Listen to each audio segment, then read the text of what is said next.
Hey, what up, everybody? Thanks for tuning in to another episode of Let There Be Talk. Today is Monday, March, the 9th. And we lost an hour. Always brutal. I remember we used to work construction, and you lose that hour, and you just be like, fuck.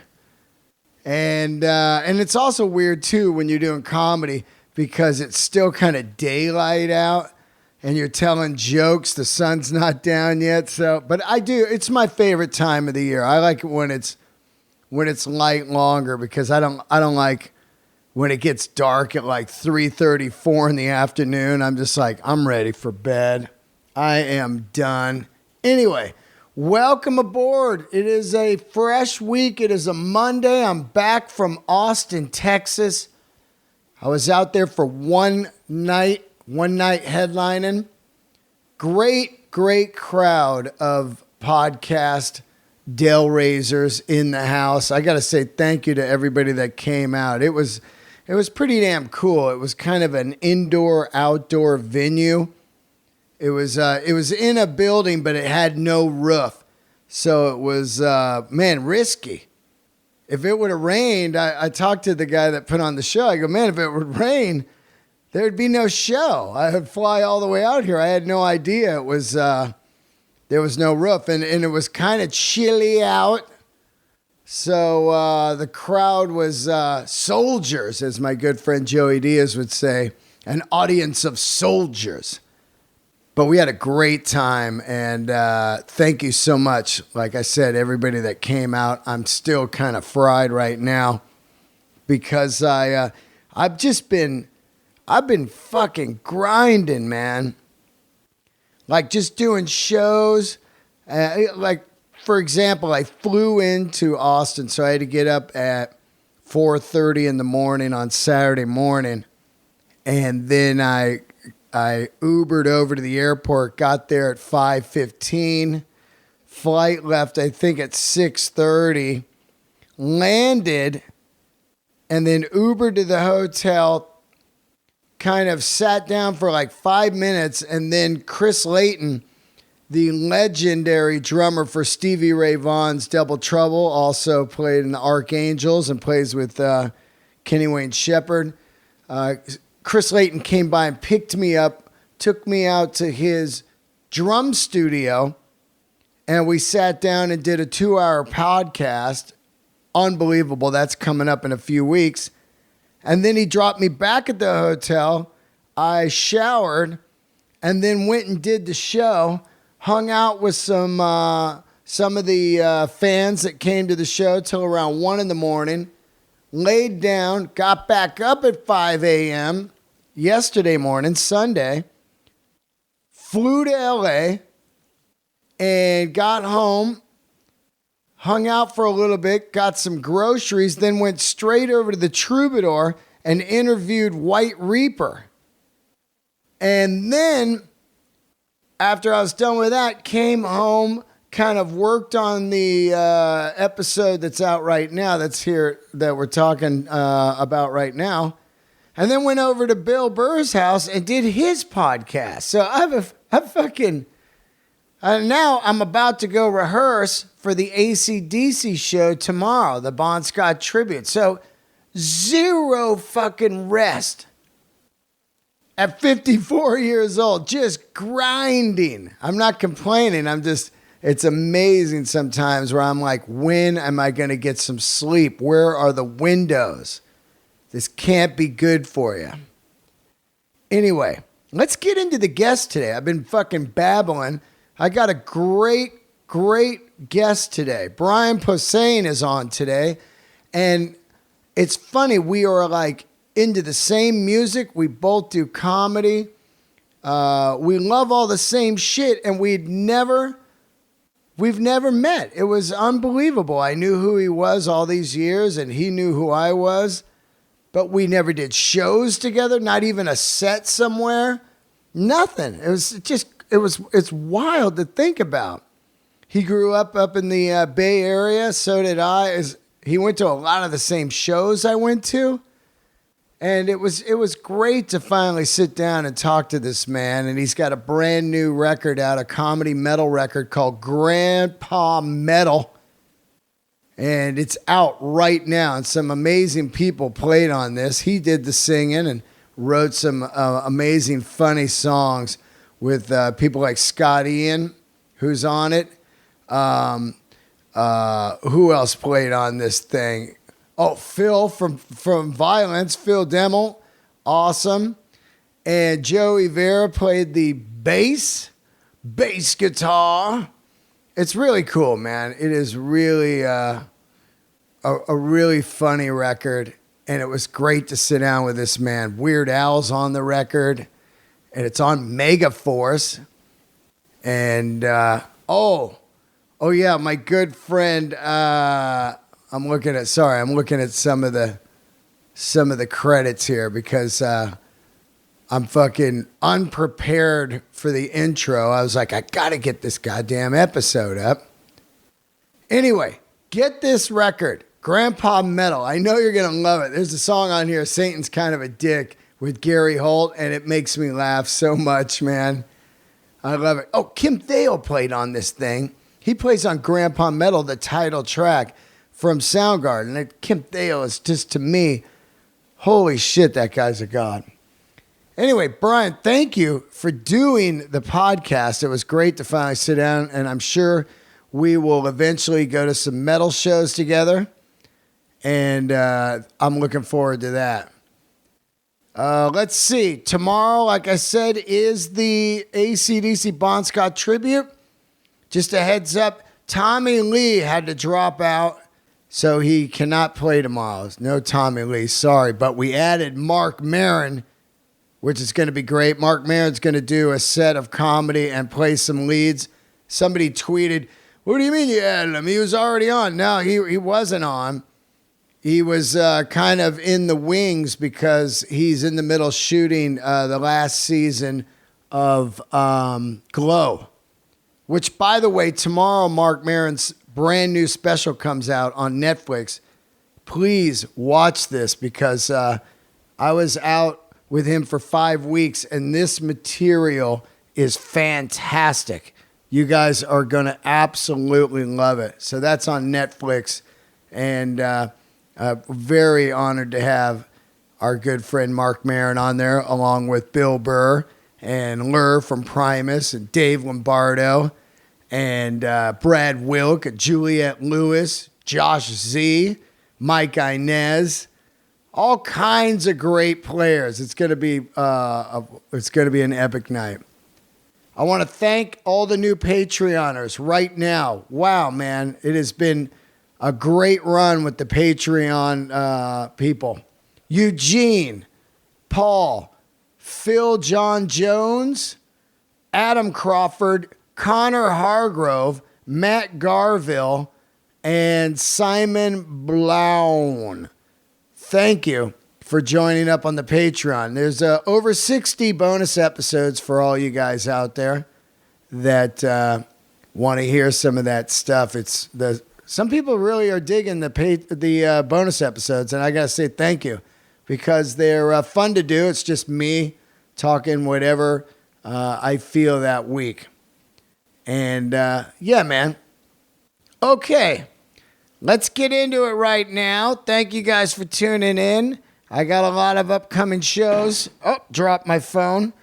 A bunch of shows coming up. DeanDelRey.com. I'm coming to Elko, Nevada, which is going to be pretty wild. If you live out in the boondocks, head out there, Elko, Nevada. I'm also going back to Vegas for a week at the Comedy Cellar. And I'm, what else do I got going here? Tempe Improv. I'm doing the Tempe Improv finally, March 27th through the 29th, 3 nights, and the La Jolla Comedy Store, May 1st through the 3rd.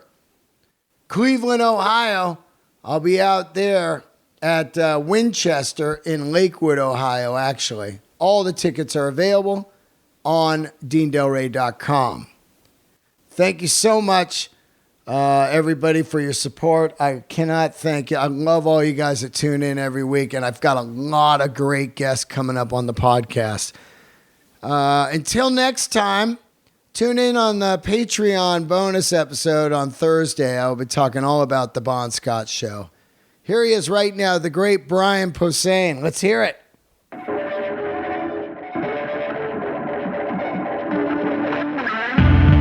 All right, here we are, another episode of Let There Be Talk. Fantastic guest today. Introduce yourself. Hey, it's Brian Posehn. Yeah. How are you? Grandpa Metal. Mm-hmm. Grandpa Metal. I was just listening to that. Nice. I was cracking up. It's funny. You got this new comedy metal record out. It's got the Metallica type logo. Did you have to ask him on that? No, because we're on Megaforce. Oh, yeah. So I feel like they were like, nah, fuck it. No shit. I think they were like, if anybody can do this, we can. I don't know. I'm sure their lawyers talk to them, but yeah. There's some funny shit on here, man. It's interesting to hear. I mean, if you listen to this, you kind of think like, well, you don't play metal, but the people on here do that did it with you, and the shit sounds authentic. You know, some of it kind of sounds like SOD, like the first track, Satan's Kind of a Dick. That's kind of SOD-ish. That's what I was going for. Like when you know, a lot of my friends, you start a band and you get a couple of dudes, you know, hey, do you play bass? Do you do, you know, but when I started my band, I just went, hey, Scott Ian. Yeah. Who else can we get? Yeah.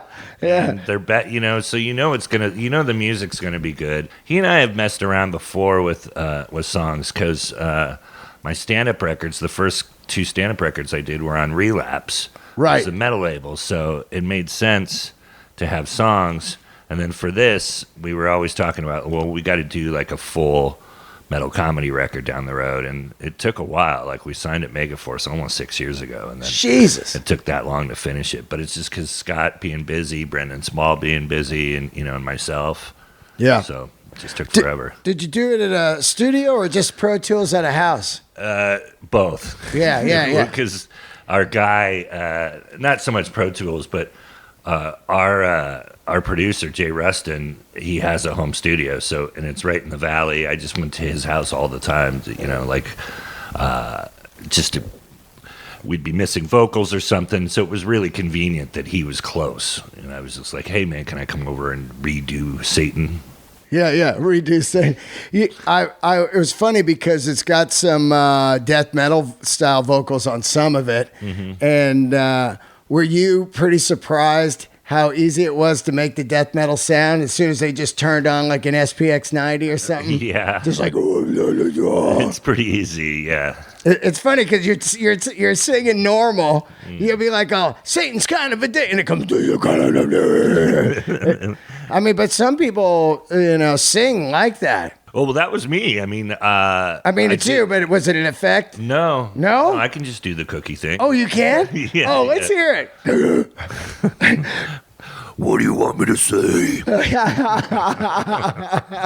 Yeah, man. Imagine. I've always messed around with it. I do it a couple times in my act where I'll drop it, so. Imagine having to do that a whole tour. Yeah. Well, that was the thing. Like Scott, we were talking about, touring this, and if we do, it's going to be like where he and I would both do spoken word and then go up and do a couple of songs, because there's no way I'm going to go out and do an hour of music, because Scott was like, I don't even think you could. Yeah. He's like, your voice would be so trashed.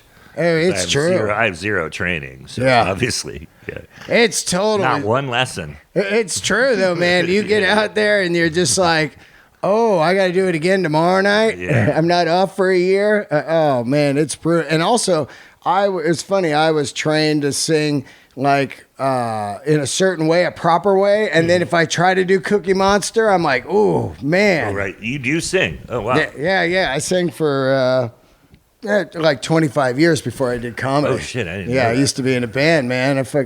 You're from Sacramento, right? Uh-huh. Where are you from? The Bay Area, so I stomped all of that, man. The boardwalk, the press club. Wow, yeah. Yeah, the Crest that's right downtown. That's where I started. There was a place. God, I can't even remember where I started.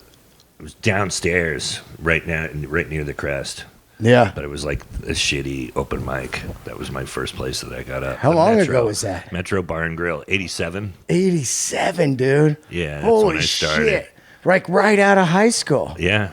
Yeah, because I graduated in 84. I think you're what, 53? 84, yeah. Yeah, I same graduated here. 84 also, so. So shit. So went to, got kicked out of my mom's house. Didn't know what I was going to do. Yeah. Moved back in with her, got kicked out again. Second time, my grandpa's like, I'll take him and I'll fucking, straighten him up. So I went up to Sacramento because I was living in Sonoma, and then Sonoma? Yeah, that's where I grew up. Oh, no shit. Yeah. Oh, yeah. Well, Glen Ellen, technically. Glen Ellen, yeah. Jack London and all that shit. So. Oh, the Jack London Square. Yeah, exactly. Well, that's in Oakland, but the Jack London House is. Yeah, the Jack London House. Yeah, yeah. So I moved in with my grandpa and started going to American River College and just trying to figure it out, like what I was even going to do. I was thinking of becoming a journalist and wanted to be a DJ too. But then when I messed around with that, I was like, oh, this sucks because, you had to play. If you weren't on a metal station, yeah, you had to play music shit you don't hated. like. Yeah. Oh, man. Yeah. Yeah. I wouldn't have done well in that situation. Yeah. Just started messing around with stand-up then. That's crazy. Were you going to see comedy back then? I was a lot. I never been in a comedy club before I went on stage. Like I watched it a lot on TV. Right. At that time my grandpa had full cable, so I was watching a ton of TV, a ton of different stand-up. But no, I'd never been in a club before I went to one. I actually called the local club. I called Laughs Unlimited, and they were like, you can't just come in here. And I was like, well, that's why I'm calling. Like, what do I do? Yeah. And they're like, go to an open mic, figure it out. Oh, my God. And then I was like, where's the open mic? And I feel like they told me, but they weren't that cool about it. Yeah, nobody is cool when you start. Isn't it funny? Yeah. It's like, hey, what's going on here? They just look at you, fuck off. Yeah. Isn't that weird? There was a little bit of that, yeah. I wasn't going to the clubs, but I was going to see like big shows. Like I would go see Carlin or Chris Rock or that kind of stuff. Wow. Seinfeld. Oh, holy shit. I was just way into comedy, but I didn't know about the club part. But we grew up in that first wave, that big boom of that Carrie Snow, Alex Bennett, that whole thing in San Fran. Yeah, exactly. And Bobcat hit San Fran, and I was on board. I was like, holy shit, Bobcat. He was the goods. Yeah, I feel real lucky that. So I started there, and then I came to LA, but then I went back and started over. I broke my back down here and moved back in with my mom my third time. Oh, shit. And back in Sonoma. And then instead of going to SAC, I started doing sets in SAC again. But I moved to San Francisco, and then I met, Greg Proops and guys like that. Who made me a better comic, I think. Just being down there in that scene. And Bobcat had just left because it was 90 when I got there. But, there's great Warren Thomas. Yeah. Just such great San Francisco comics. Were you going to the Stone and the Omni and all that? Oh, yeah, for sure. I used to book those places. Oh, shit, That really? was me, man. Wow. Yeah.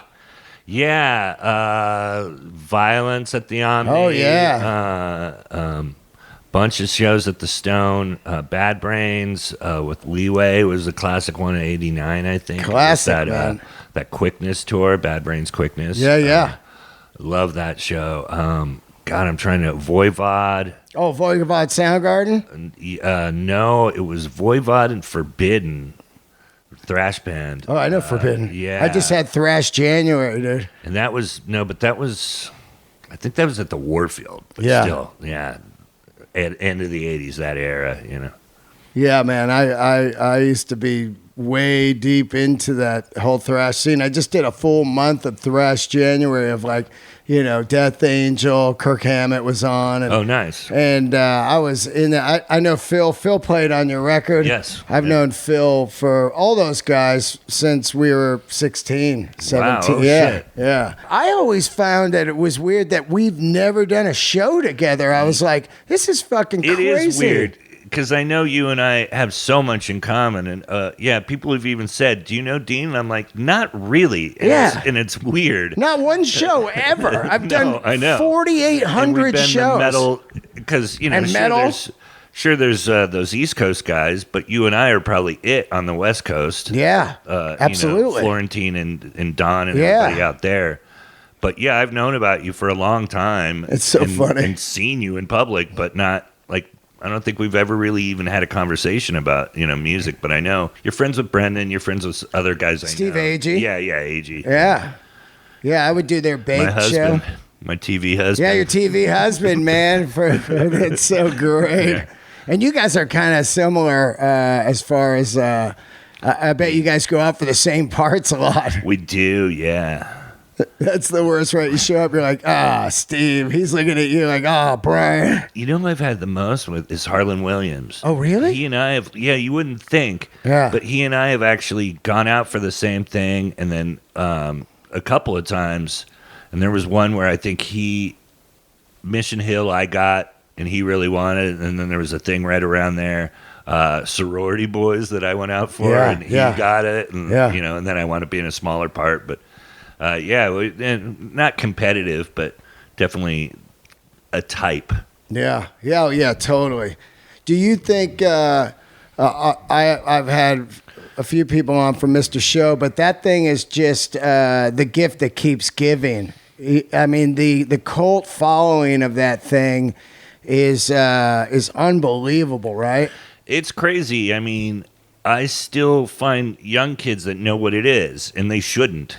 Yeah. But like people that know good comedy pass it down to other people, and it's still out there. And for me, when I did it, like I came on in the second season as a writer, but on the first season I performed in it, and I was friends with those guys, and I saw them putting those sketches up live, and then I saw them shooting this show, and I was reading those scripts, and I was like, this is the shit, man. This is better than anything I'd seen at that point. They just both came from the Ben Stiller show, and I was like, this is funnier than that. Yeah. And this is going to be like SCTV. This might not be something that everybody knows, but I think it'll be around forever, and then I just knew, and it became a tour bus classic. Yeah. Like you'd be on a tour bus and people are like, throw on Mr. Show. I mean, that's how I met half these bands. Yeah. Is because, I would meet them and they'd go, Mr. Show, and I'd go, no fucking way, really? Oh, yeah. That shit was on tour buses across America, man, making us laugh in the back lounge. Right. It's definitely a iconic cult show, and that's a type of show that you want to be involved with, because then it sets up the standard of oh shit, I did Mr. Show. I mean, it's tough to do shit after that because you did something that was so cool, and then you're reading stuff and you're like, this is garbage, but I got to make a living, Well, yeah, that's the thing. Sorry, I got all comfy on your couch. No, but do it. Trying to nurse this headache, but I couldn't do sketch after that. Right. Like, and I mean, I just couldn't. Like, I talked to my agents, and they were like, "Do you want to do SNL?" And I was like, "Not really." Yeah. Because I'd heard, and I knew, Bob came from SNL, and Bob made up his style of writing and running a show as the anti. Is like, we're not going to do that. They work really hard at that show too. Yeah. And that schedule, and then to come up with stuff that doesn't get on, it just sounded like it would be a heartbreaker.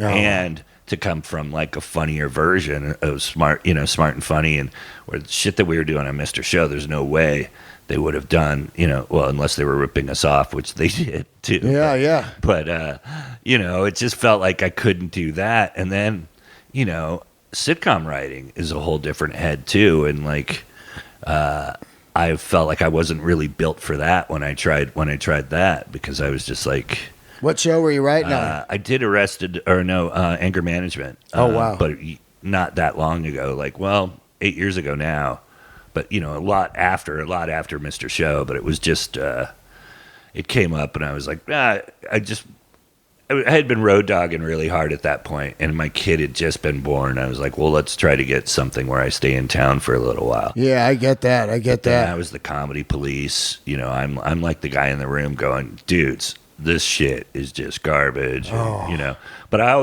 the thing I learned at Mr. Show was you can't just shit on something. You have to have a better take. Right. Like if you're gonna tear something apart, at least figure out how to fix it. Yeah, I get that. And so you shit on it, and then they go, all right, well, what do you got? And you go, well, and they go, yeah, okay. No, I always did. In anger management, by then, Yeah. I was like, and they hired me to be the weird guy. So I just pitched weird shit all the time. But, they literally said that, like, you're not a sitcom guy. We hired you because, you've got this background. Yeah. And, it wasn't a fit. That's kind of cool, though. They bring in the thing. Let's bring in the thing. You know what I mean? I mean, it's a bizarre world.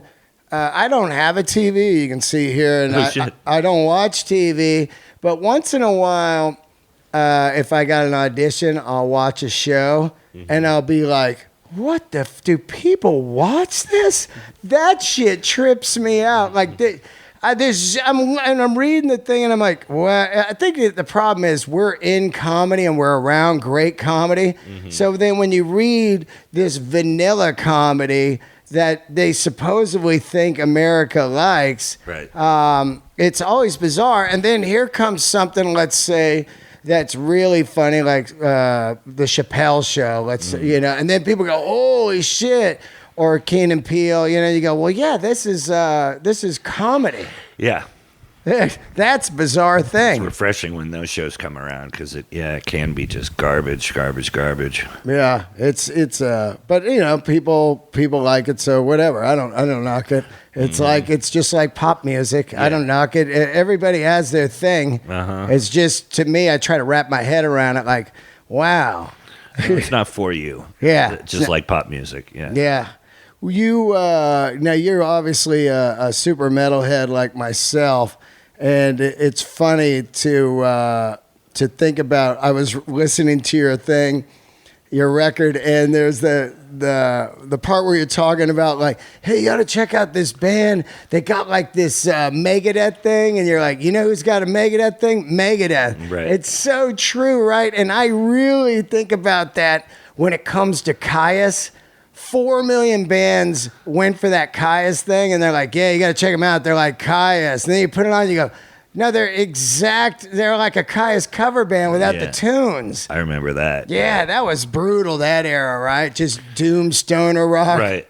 Well, then half the bands did have a guy from Caius because yeah. those guys got around too. Yeah. But that was an interesting era. But I love that part of on your record. Yeah, that song wrote itself because Grandpa Metal. Once I decided that I'll just make fun of Scott Ian and just make it old man jokes, but lean in on I call him Grandpa Metal, but I also call myself that, but in kind of any guys our age, you know, that are kind of crusty and are always like, Stone 84, that was it. Yeah. Or whatever, like make some sort of like line in the sand of that's when metal, Yeah, I never did that. No, I always I knew dudes back then that were like that. Like I wrote the song More Metal Than You years ago because that was about the guy that make it a competition. You'd meet metalhead. I love meeting other metalheads because you always have so much in common, and and there's like this brotherhood.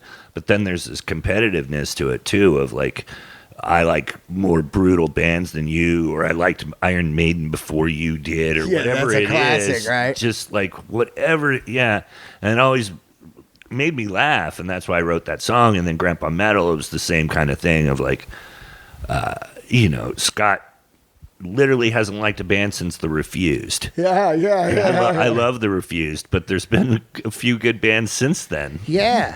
I love Scott, man. That's one thing I love about Scott. He's super rigid. Yeah. And sometimes you don't even know where you stand with Scott. You're like, is this guy even like me? Oh, dude, he's one of my best friends, and I don't know. I know. Sometimes. That's how am I? It's so funny. Once in a while, I get a text from him, and I go, I'm still in. Yeah. He says, I'm more metal than it. He says I'm the most metal guy he's ever met because I do that. I do, I I have little lines that I draw, like, oh, that's not cool, or you know, or like when Lady Gaga first started to break, and guys were like, she likes metal, and I was like, fucking prove it. You know, I was that guy, and like, I heard her hanging out with Saxon. I was like, no way, no, hanging out with Saxon. Oh my god. So I'm always the guy that's always like, nope, they're not metal. That's not metal. And he's that way too, but yeah, for sure. I definitely love some of the new stuff over the years. Gojira blew my mind, man. For sure. And once in a while, a band comes around and you're like, what the fuck is this? Mastodon is just next level to me. And even like years back when I couldn't believe Machine Head could do deep in their career, drop that Blackened record. That fucking record was, I couldn't believe that record. It was heavy. Yeah, and being around that long, you know? Yeah. But there is this thing where most bands are just a derivative, almost exact, and then I'm just like, nah, I'm not on board for that. Power Trip, have you heard them? They're doing an original. It's thrashy and I liked Skeleton Witch about 10 years ago because they had like thrashy, but then black and death mixed in there too. I like that. I like Havoc. Do you know Havoc? Oh, I know Havoc. Yeah, great band. Thrashy. Good dudes. Yeah, got kicked off the road by Mustaine. Yeah. Good dudes too. They got a new record coming out in a couple weeks, man. Oh, I'm sure. Yeah, it feels like we're due for one. And I just saw them. They were at Bungle. Oh, okay. Yeah. Did you see Bungle here? Yeah, Bungle here. Okay. Yeah, what a fucking night. Insane. Yeah. When did you go? Second night. Okay. Yeah. Man, I mean, that set list. I mean, as soon as they went into the Cro-Mags, I was just like, because that's one of my favorite records of all time, Age of Quarrel. Oh, yeah. I saw that tour at the River Theater. Oh, wow. The River Theater. With Death Angel opening. Holy shit. Yeah. I don't think I went to that, but I saw Death Angel around then. Definitely went to the River. Was not a huge Cro-Mags guy, which is weird because I liked a lot of New York crossover stuff. Right. Like, I liked Leeway and Sick of It All later. Oh yeah, and some of that stuff. But I'm a massive Merciful Fate guy. Right on. Massive. You? Not massive, but they definitely, back then they made an impact. And then I liked King Diamond too. And I saw King Diamond solo a few times. I was always the guy though that was kind of laughing at it. You know? And then there are the dudes with their arms crossed that are super serious about it, that are like, mad dogging me for enjoying, King Diamond in my way or whatever. Yeah, well, once he gets into the grandma and all that stuff, I'm laughing too. Like, Grandma, don't you come here? Yeah. And the grandma in the wheelchair. And for sure. The show is hilarious, but early. Having a lady throw a werewolf mask on and that kind of shit. Yeah. The early Merciful Fate, that was actually, to me, by then, I was kind of young still, so it was scary. Kind of evil, yeah. Yeah, I was like, what the fuck? CUNT and all that shit. Nuns have no fun. And you're like, what is this? And it was spooky as shit. Right. I love all that. What was the first metal record that you got? Oh, probably Killers. Oh, yeah. Where I think I'd had some Priest before then, maybe.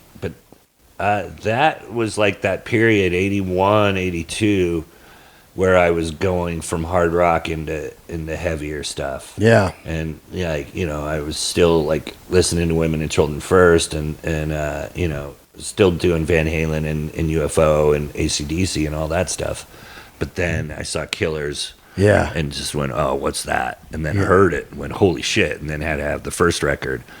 And then, a year later, Bruce came out and joined the band, and I saw it was all over. Like, I completely became a Maiden fan, and then everything heavier after that. Yeah. Then it was Accept and Riot and Raven and all that stuff. Yeah. And then it was Metallica. Yeah, man. Accept and Saxon, Denim and Leather. Yeah. Accept, Fast as a Shark. All that stuff. I saw Accept. All that proto thrash kind of. Yeah. Accept Saxon. I saw him at the Santa Rosa Fairgrounds. Really? Yeah. That was the Crusader tour and Balls to the Wall. Wow. Yeah, Santa Rosa Fairgrounds, brother. Unbelievable. Huh. Also saw Motley Crue at the Santa Rosa Vets across the street on the night before Halloween on their first record. So there's a lot of metal going on up there. Vicious Rumors was always playing. Yeah, I remember Vicious Rumors. Yeah, for sure. Yeah, they would play like every week at a keg party. That's fucking... Yeah, did you... were you going to shows a lot back then? I was going down to the city a lot. I got some friends in 83, 84, and then after that, 84, 85, we high school buddies where we were going down to the Stone and the Mab and Rock on Broadway. Yeah, Rock on Broadway. Yeah. Man, that's great, man. We were just like crossing paths probably for our whole lives, and today's the first day we sit down and talk. I made friends with Death Angel around then. Well, I feel like I met those guys 88 or so, and I was already doing stand-up. Yeah. So I remember talking to Mark after shows, and then after a while, I'd come to shows, and they were like, the comedy guy. Because I was already, I had long hair, but I was already going around the city and doing sets and stuff. When you were doing comedy in the city, what were you doing, like the Purple Onion and stuff like that? Not the Purple Onion. No, there was like, not Coaching Horses, but there was a Mad Dog in the Fog. Brainwash? Mad Dog in the Fog had open mics. And then there was, getting on at the Punch. Yeah. On Sundays and that kind of shit. And then after that, I was at the Improv in Cobb's and all those places.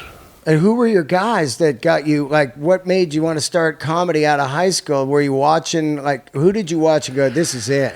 Well, it was Robin and Steve Martin were the first ones that I, like, was super obsessed with, but then it was quite a while before I even thought of that was something I could do. I remember comedy being, like, just feeling... It didn't feel like something you could just pick up and do until I did it. You know what I mean? Like, and because I had heard of people, I didn't know anybody who had done it. You know what I mean? Like, yeah, same with me. That's why it took me 30 years. Yeah, it was such a weird thing. No kids were doing comedy back then. And I remember there was a teacher of mine who had sold jokes to Phyllis Diller. Whoa. And I remember going, and she had dropped that in English class one day, and I remember going, that sounds cool. Like, I wonder how you do that, because she never really, like, spelled out what she did. Of course, no teacher was really that helpful to me. That was the thing that I walked away with. Like, nobody, like, set you up of, like, they expected you to know what you were going to fucking do when you got out of there. Yeah. But I didn't have any hands-on of, like, here's where you should go, So I was kind of just clueless getting out. And so with stand-up, I was watching so much when I went on. I think it was, like, guys like Dice, but that's not who I am, and that's not who I was really. Kennison, Dice. Kennison and Dice. That's our age. Rick Dukeman, guys like, because I liked kind of the meaner guys, or Hicks, or guys that had a little bit of edge. Yeah, Hicks a little bit later for me, but yeah, those were some of the guys that I was watching right before I went in, and so I was kind of offensive when I started, like, on purpose. Like, I would do, like, shock jokes just up front, and things that weren't really related to who I was. I didn't learn till mid-'90s of hanging out with the alternate kids, all my friends that were kind of talking about themselves, and then I started to be more real on stage. But before that, I was just writing jokes, Yeah, when you start out, you're just kind of figuring out, like, well, I like Dice. So I guess you talk about, this stuff, and then later you figure out who you are, or you tap out, you know, and that's the key thing. And we grew up in such an amazing era of comedy. It's been in my life, the whole time, even starting with the first season of SNL. I was watching that. Yeah, me too. Yeah, and then Chico and the Man and Sanford and Son, and All in the Family are the blueprint of comedy to me, you know? Yeah, those are big. Yeah, I was just talking to my wife about a couple of those shows yesterday, but Barney Miller was a big one for me. Smoking. Yeah, because I watched it with my grandma, and we both laughed at the same shit. Yeah, And yeah. just the writing was so solid. Yeah. And also WKRP. Yeah. The way this, and Three's Company, man. You know, as far as like the early stuff of when you got the Ropers. Right. And shit. And all that stuff is like really some great comedy. Mm-hmm. Were you watching SCTV too? Or I watched a little bit of that, but it didn't really grab me. Some people were into MASH or SCTV or Benny Hill, and that was a flavor that didn't really grab me as much as, say, All in the Family. I just and then of course I was into Fridays too. Oh, okay. So I liked Fridays and I loved SNL, but then SCTV and Muppet Show became my thing. Like Right. I just loved the writing on both those shows and was obsessed with both those in high school. And my friends weren't. Yeah. Like I was such the, did you watch the Muppet Show last night? They're like, no. I always watch I that. was like, how could you? I you love know, that show. and It was on kids didn't- Sundays, right? Yeah, and kids didn't even know SCTV at my high school. Yeah. No one, I was watching it at 2 a.m. on cable, like when Night Flight would be on and they'd show, videos and shit. And then I was watching that in SCTV. Yeah. And that, like, I think that's a big part for me of how I wound up on Mr. Show of like even, Of course, because the people that are into that Yeah. were definitely the Mr. Show. Right. Groundless. I think the really big comedy hit for me, the smash, was Caddyshack. Oh, right. And I think that was just so much comedy jokes in a script, and to see the different styles. And I worshipped Bill Murray, Right. you know. And Chevy for me. Yeah. And just what they were doing. And Bill was just a genius, I thought, on SNL, especially with Gilda, Yeah. That Gilda was just a master. But that comedy we grew up with. And then if you look, it just kept going. Then Dice came and Kinnison, and then the Jerky Boys, Right. later on. And all of a sudden it's just like, holy shit, it's all this comedy all the time that was smoking, So we're like it's just in our blood, I think, if you grew up in that era. Yeah, for sure. And the Pryor records and Cheech and Chong. Yes. Cheech and Chong's a huge influence for me. Huge Yeah. to me, man. It's Yeah. just like, I just love that when I finally saw. I think they're on this record. Yeah? Yeah, because, I don't think I would have done this record if I hadn't heard Grandpa Metal. For me, I wanted it to be because I don't think people do this anymore, but I wanted it to be a record you sit with your friends, you smoke a joint, you put it on and go, oh, dude, have you heard this? And then just play it from beginning to end for a friend or by yourself, or, because half the shit I got into was me alone in a room. Yeah. Of somebody going, hey, check this out, and then me sitting down and consuming it, but alone in a room, headphones, whatever it is, cranked, or in your car alone. So much of my shit that I got into was just from me being kind of a loner, but enjoying this stuff, Yeah. Like metal. I always kind of liked what I liked and didn't really care what other people liked. Comedy, same thing. Comic books, horror movies. Sure, I would share that with other people, but I kind of didn't care what they thought. Yeah. You know what I mean? Like, Oh, absolutely. like it was always like, I can be a Marvel and a DC guy at the same time. I don't have to fucking pick one. Yeah. And I can listen to Dawkins and Death Angel, and I don't give a shit what Paul Bailoff thinks of me for liking Dawkins. Yeah, You know yeah, what I mean? yeah, I was always yeah. that kid. Well, Paul loved that stuff too. He just didn't say, Right, like Paul would be right. at Vane. You know what I mean? I loved Vane. Yeah. Davey Vane. One of I the grew up with those guys, dude. One of the guitar players was in my. I had a film class at SRJC. So, Danny West? Yes. Yeah. I think he passed, or West! one of those guys passed recently. No. Yeah, one of the guys in Vane. No. In the last couple of years. Yeah, No. you got to look. No, I know them all. So, Really? No. Or did somebody have a bad run or? No. Yeah. Oh, I feel like something. Yeah, I remember somebody saying something to me about Vane, and I forgot what it was. I just thought, because we've lost so many people. Yeah, we know, have. Yeah, We have, you know, man. comedy and metal. Yeah. You know, I've met comedy friends. I'm sure we've lost some of the same guys, but It's Brody. I mean, that's the most brutal to me. fuck. Yeah. Geraldo before that. Yeah. I don't know if you knew him, but I didn't. I've been doing comedy 10 years. Okay. And Brody was like one of the first people I met at the store. Okay. So it's like a family member. Yeah. So that is like, wow. You know? Yeah, that one was rough.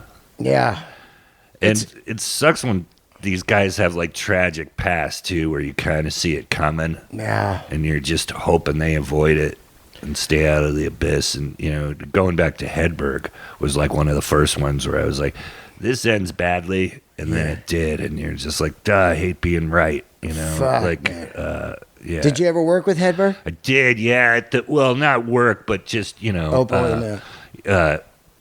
doing at the, what's it called? Largo. Oh, yeah. Yeah, doing sets at Largo years ago, you know. And he was around. We were friends, but. Now, you've been doing comedy. How many years is that now? 32. 30. Yeah, well, I'm 53. I started when I was 21. Fuck, man. Yeah. That is wild. Now, most of my life. Most I've been of your telling life. Jokes. Absolutely. And tons of great TV success, too. I mean, you've done so much TV. Mm-hmm. You were on Friends? Yeah. I read that you're the second guy I've had here in a couple weeks that was on Friends. That's Adam funny. Goldberg was on Friends. Oh, yeah. Yeah. And I think when I was on it. Wow. It's so wild to think about, like, you were on Friends, dude. That's like the big... I never saw Friends. I always knock it because that's how I knew I'd fire a band member. Because they go, dude, me and my lady can't rehearse on Thursdays. Our show's on. Our show. No. And it would be Friends. And I'd be like, you're out of the band. Wow. You know, like, you don't fucking... That's not metal at all. That's not metal at all, coming from Grandpa Metal. Yeah. But, yeah, it's fucking wild, man, to think about. Yeah, well, yeah, I did a bunch of all in the 90s. I thought I was done, so thankfully I have shown up in other sitcoms like Big Bang and things like. I know I'm sure you don't watch that, but I did that in the last 10 years, and then New Girl, because I was on everything in the 90s, and then I kind of sat around and wasn't on anything for a while. That's a nightmare, right? Yeah. But at least you had stand-up. Yeah, for sure. But like shows like The Office and all those other Parks and Rec, I never did any of those. And so I had kind of a dry period. But in the 90s, yeah, I did Friends. I did Everybody Loves Raymond twice. Great I did, show. News Radio twice. Is that Rogan's show? Yeah. Yeah, and Phil Hartman. Yeah. And then, did I say Seinfeld? I did. No, you did Seinfeld. Seinfeld. And, Oh yeah, the syphilis one, the gonorrhea one.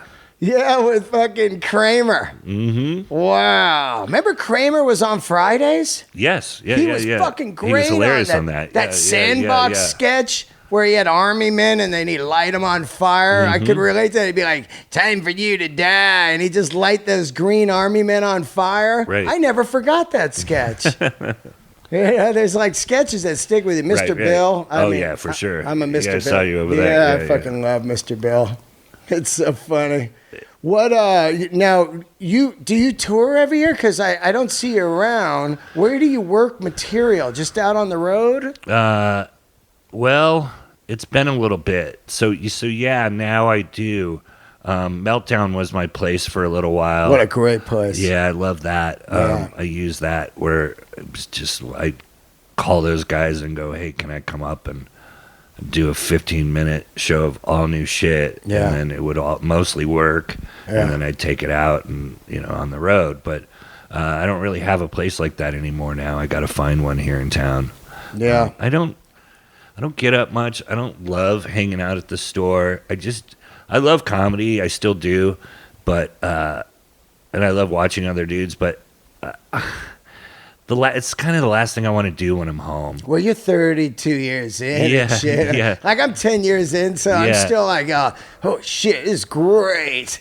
You know, but I get it. 32 years. It's like when I quit music, people are like, dude, you did it for 25 years. You quit. I go, yeah, man. I mean, you ever done anything for 5 years? Yeah. Come talk to me. But I get Yeah. it, man. It's, And being out in the valley is part of it too. Oh, Just yeah. the lifestyle, just, and having a kid. yeah. And he doesn't understand why I would want to leave him and go do comedy and go watch comedy. Like Yeah.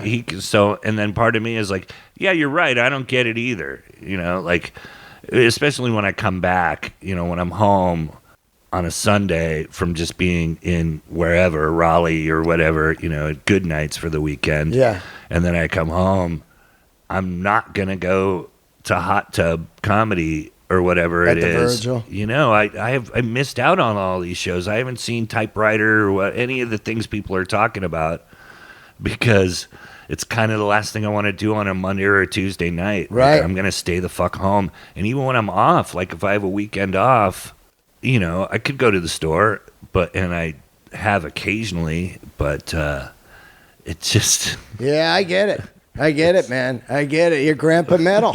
I don't want to be though. I know. But when I'm at home and I got the dogs and the kid and the What kind of dogs you got? I got my room full of guitars and all the stuff I love, and I have a rescue dog she's a fancy rescue dog. She's a King Charles Cavalier. That's cool. This dude my wife knows paid $3,000 for that dog. Yeah. And then kept her in a cage and was like a fucking asshole to her. And my wife was like, "What are you doing, with that dog?" And he was going to get rid of her after a year. And we're like, "We'll take her." Yeah. I hate that shit so much. But so her, and then we got a big dog. We got a big Bernese Mountain Dog. Whoa. Yeah, Burmese, boy, those things are giant. She's huge. She's a big fluffy, but also could knock you out. Like she's come across the room and jumped onto the couch, and it's like getting hit, in football. Oh, yeah. Take That's the like, wind out of you. that's fucking Bigfoot, man. Yeah. Wow. She's huge. That's awesome. So how do you write the material? Do you just write it at home and then just go do it? Yeah. I never used to do that. I used to always go try it somewhere, but now it's like I'll do it on a Thursday wherever I'm at, Yeah. and I'll break it in. What's your wife do? She manages comedians. Oh, really? Ron Funches. Oh, is yeah, one of her love clients. Ron. Yeah. She's had Ron for a long time. Wow. Brought him down here from Oregon. I need a manager. We should talk. She's Yeah. awesome. Melanie's my wife. Been Wow. around. That's cool, man. I'm fucking 10 years in. No agent still. Oh, really? I don't touch 54-year-old white dudes.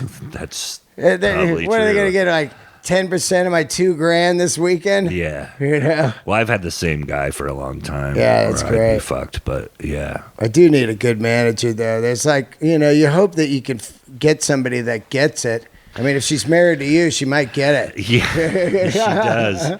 Well, Dave Rath. Oh, yeah. He was her boss. So Okay. she moved here from Fresno in 96, Fresno. 97. Yeah. Yeah. I saw a lot of shows in Fresno, dude. Oh, yeah. Well, if they played San Fran, Cow Palace, Yep. you could go to the Selland Arena in Fresno, which was like half the size, and see like Van Halen on the Fair Warning tour, and you could just get right up front. Oh, shit. I never knew that. Oh, yeah, I never saw. went to- I'd go there, Sammy Hagar, Cheap Trick. Wow. I was supposed to see, I think it was the 2 days before Dan the Green when Ozzy played with Randy. Uh-huh. They were booked at the Selland Arena, and they said he got food poisoning. And then I talked to Rudy later. He's like, I think it was powder poisoning. Oh, shit. But, that was a great place to see shows. I would go there all the time, Do you listen to anything other than metal? Like, I love R&B soul of the 70s growing up. Like, I listen to Earth, Wind, and Fire or Saturday Night Fever soundtrack, and then I'll listen to Exodus, Rush is my Rush. favorite band outside of metal. Wow. So I'm a big Rush head. And then I also like a lot of punk and a lot of still new wave stuff, a lot of 80s music. I Yeah. love the Pixies. Oh, yeah. Beastie Boys are one of my all-time favorite So bands. great. And, Did you see him I at like the all Stone? other stuff. No. When did they play the Stones? On the first record. I was there 2 nights. Wow. Yeah. It was insane. I didn't see them live till must have been the third record. Sabotage? No. What's the third record with the... Intergalactic? No, that's the fourth. it's the one with them just Check sitting- Your Head. Check Your Head, Yeah. yeah. I saw them that tour. What a great Yeah, record. Yeah. I love the Beasties. Do you listen to any are you into Tool? I am. I don't love the new record, Yeah. I love I love Opiate and Undertow and yeah. I think Undertow is a masterpiece. Yeah, for sure. It just has a sound when it came out that nobody was doing. There was this music going on like Helmet, Yeah. Tool, that were all different, and you were kind of like Rage. Yeah. It was all these I bands. liked Quicksand. Great one. Quicksand and Helmet a lot. Yeah, that Helmet, man, was nuts back then. So tight. So intricate. Yeah, Just yeah. perfect. Yeah, I love all that stuff, man. It was heavy in a way I hadn't heard before. Yeah. Heavy in a real clean, like precise way. Yeah. If that makes sense. Oh, it was like mathematical. Yeah. It was almost like flawless and and they didn't look like anybody at that point too. Like they looked like they shopped at the Gap when Helmet first came out. And it was crazy. Like, what the fuck? Yeah, Who like are these Page guys? is up there and they're like, oh, that guy's in REM. Yeah. You know what I mean? It was just kind of like these. That was an interesting take on metal. Mm-hmm. I absolutely loved that because you got into these ruts of metal, and then something will come out and it's like a diamond in the rough. You know? Yeah, like when Pantera finally broke. It's funny. It's like I'm not a Pantera guy. Oh no. No, and I don't know why. Huh. Yeah, I mean, I saw him live many times. I love those first couple records. Yeah, I don't know. Not the first couple. Oh, not the glam ones. No. I love those, man. I love them when you see them when they're glam. When they signed with CBS or whatever. Yeah. Yeah. I mean, I was so into at the time, man. Like, I just was crazy for Alice in Chains. Oh yeah, me too. Yeah, that was to me that was just game changer. Them in Soundgarden. Yep. Oh, Kim Thayil played on this. He sure did. I wanted to ask you about that. Now, how did you meet Kim, and how did he get play on this? I think he's one of the greatest. Through Brendan. Brendan introduced me, Brendan Small, and he came and saw me at Seattle. One of my last shows, I was up at Neptune. I was at the Neptune Theater up there a couple years back, and he came to the show. And I still can't believe when guys like that are even into me at all. Yeah, that's great. And I'm just like, hey, man, I've been a fan of theirs forever. I love Soundgarden. Ultra Mega OK. Oh, man. I was working at a record store when that came out. I was working at Tower and Sac and Citrus Heights. Oh, you were working at the one, Birdcage Walk, right across from Laughs Unlimited and all that. Yeah. That's where I start. Well, that early Soundgarden, man, when they just sound like Sabbath, like, I love that gun. I got an idea. When it just starts speeding up. I saw him a few times early on, I-Beam, San Francisco. Full on Kevin's Mom. Fucking great. That shit is just nuts, man. Yep. I at the time I was playing music, and I had the same agent, Triad, which became William Morris later. Okay. But I had the same agent as Soundgarden, so he's like, hey, man, they're doing this kind of a coast run on the Louder Than Love tour. You want to go? And I go, yeah. They played a frat house in Santa Barbara. I never forgot it. Really? It's just like, it was like Animal House. It was a giant Craftsman.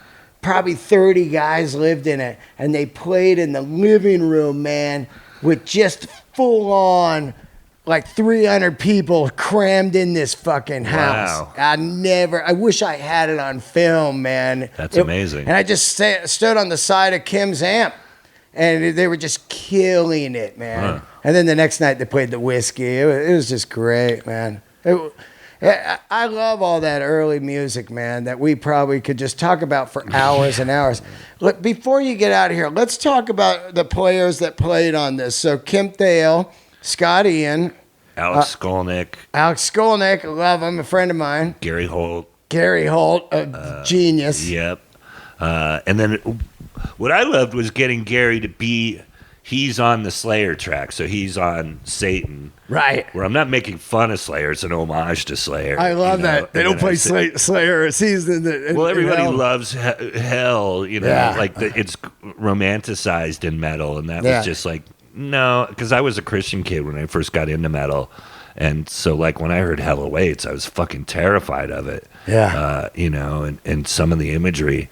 And so that, for me, was like, oh, it'll be funny if I get Gary to do the solo on this. And then Alex doing the one on the Amon Amarth song didn't fit as well, but I just knew Alex would just rip it. Yeah. I got Bumblefoot.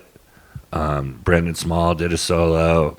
I mean, Brendan, I don't know how friendly you are. I know you're friends, but yeah. That dude... I'm so happy we became friends because I didn't really have other dudes in comedy that also like the same shit as me. Because my group, the guys I came up with, not to, they all loved shit that is okay. I don't hate the Replacements. Right. And Elvis Costello and, but that's all my nerdy comic friends, Patton and all my best pals. None of them like metal. And so I was always going to metal shows alone till I met Brendan. And Brendan and I's first show was like, he's like, hey, you want to go to Yngwie? And I'm like, I'm already going to Yngwie. Yeah. Like, you want to go together? Yeah, let's go to Yngwie together. Yeah. And now I have a pal. Yeah. I called my wife. I didn't call my wife, but I told my wife, hey, I got somebody to see metal shows with. You don't have to go anymore. You don't have to go anymore. Bringing the wife. Man, that's hilarious. There's nothing better than an Yngwie show. She's like, I'm glad I don't have to go to Yngwie with you. Like, she liked a lot of it, like Sepultura, Apocalyptica, some of the things I brought her to. Yeah. Like the first time she saw Apocalyptica, she was blown away. A bunch of cello dudes, so ripping great. it. But, some of the stuff, she was like, no, I'll sit this one out.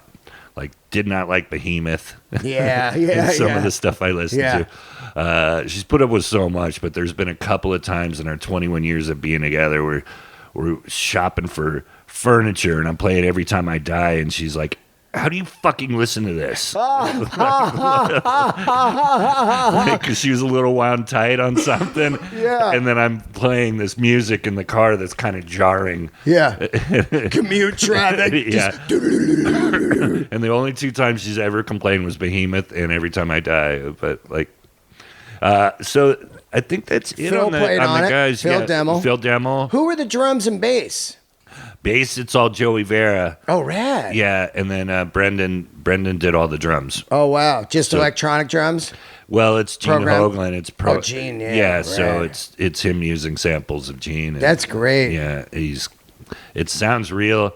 And here's the thing, like I was kind of against having not a real drummer. I wanted to have a real drummer. Right. I wanted John Tempesta. He's played on my records before. And then it just wound up being because of timing and to save a little money. It cost so much money. Yeah, to do it was drums. already done.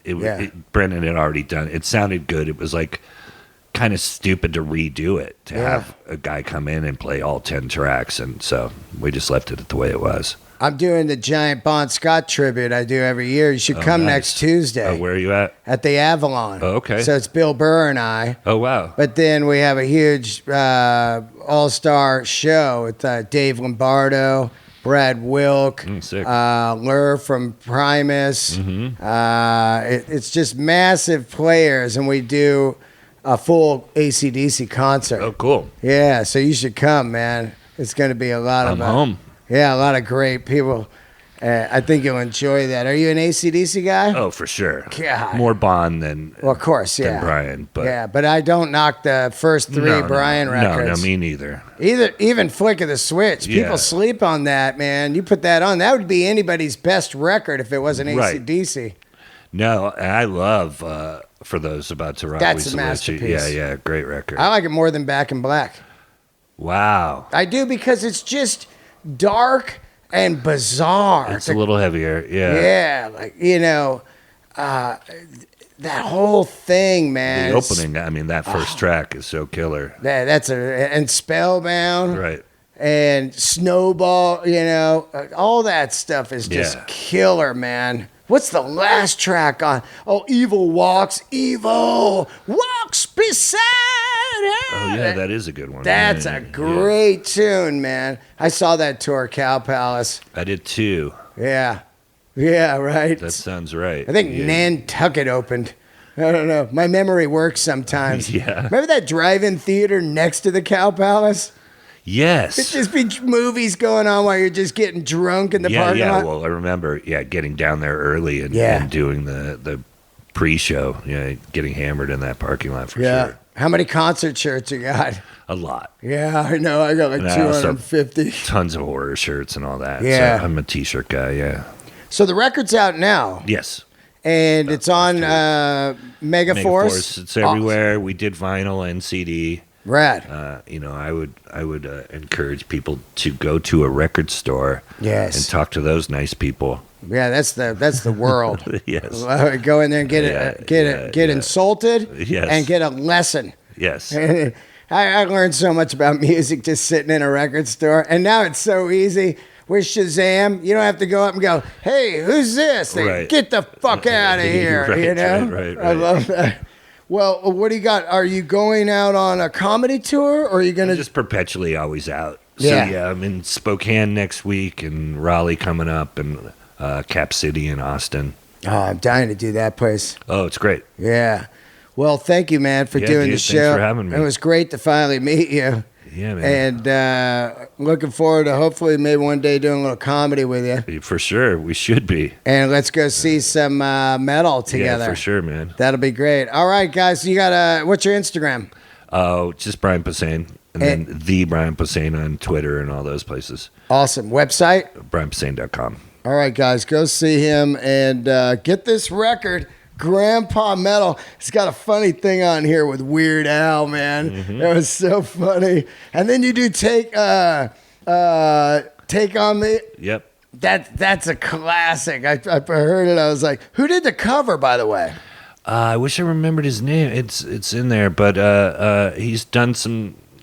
He'd worked with Anthrax before. I don't know which record he worked on. But, Yeah, it's pretty fucking cool, man. Yeah, he made us look legit. Yeah. I love it because this guy looks like Jim Norton. Well, it's supposed to be Brendan. It's aged Brendan. Small. Aged Brendan. I love it, man. Yeah. This is so good. And this looks like Josh Homme. Yeah, it's Joe Troman from Fall Out Boy played on my record. But yeah, totally. That's great, man. All right, guys. Thanks for tuning in. Oh, you got your dogs back here? Yep. That's great. That's the King Charles. Yeah. Okay, check it out. Get this record, man. It is fucking funny. Grandpa Metal. It's out right now, and iTunes, vinyl, CD. And thank you so much for doing the show. Thank you, dude. Yeah. See you guys.